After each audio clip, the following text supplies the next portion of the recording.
Many of you have heard me condemn the Patriot Act as the most unlawful, unconstitutional, hateful piece of legislation since the Alien and Sedition Acts of the 1790s.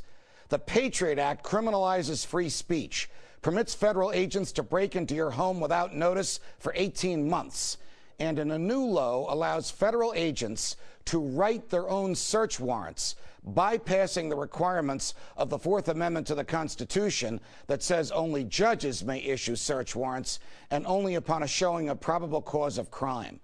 But those are not the only intrusions upon freedom from this hated law.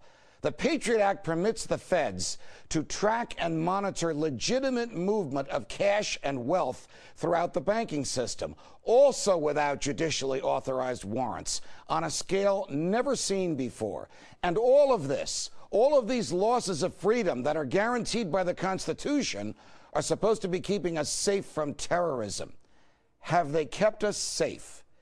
Who will keep our freedoms safe from the government?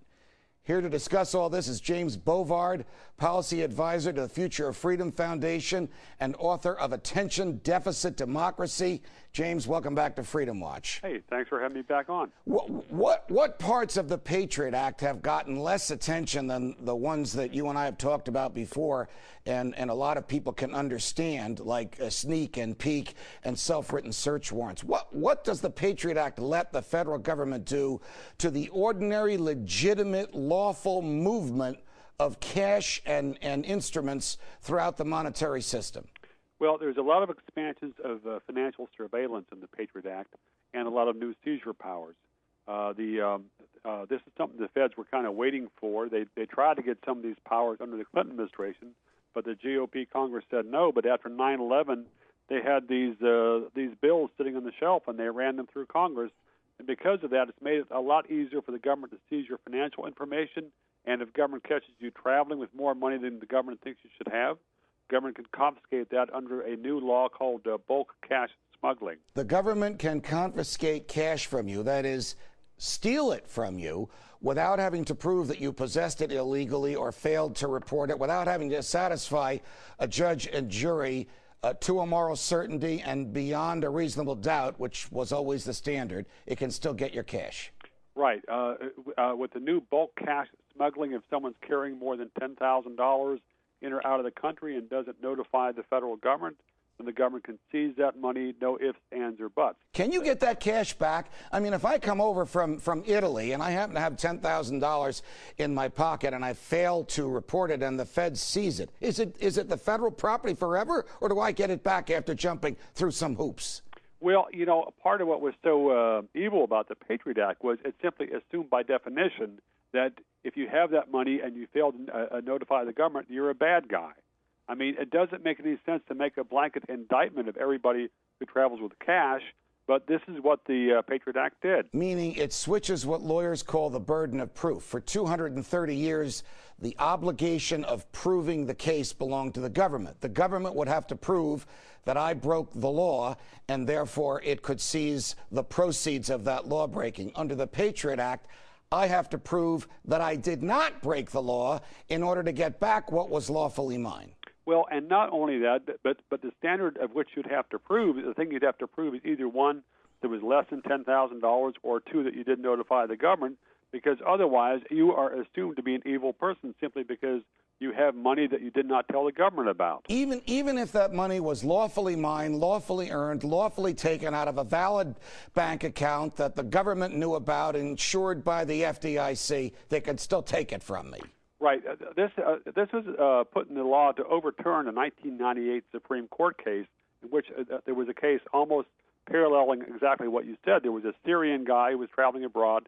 He had $300,000 with him. He was stopped in LAX. The government seized it, but he was able to prove that he'd gotten that money honestly. He'd earned it. And so the Supreme Court forced the government to give the money back to him.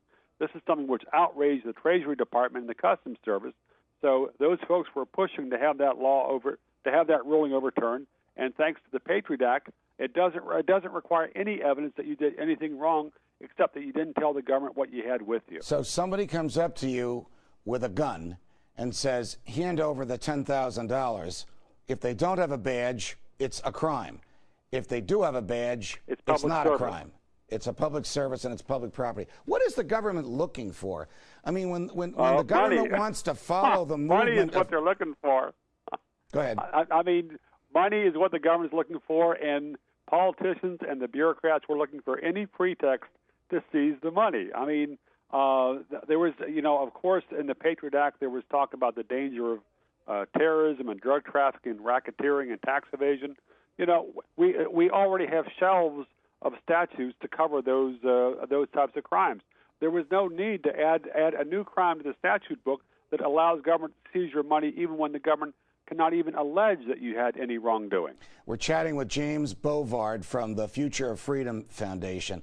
How does any of this seizure of cash, lawfully acquired and lawfully possessed, keep us any safer? How does the government even make that argument, James?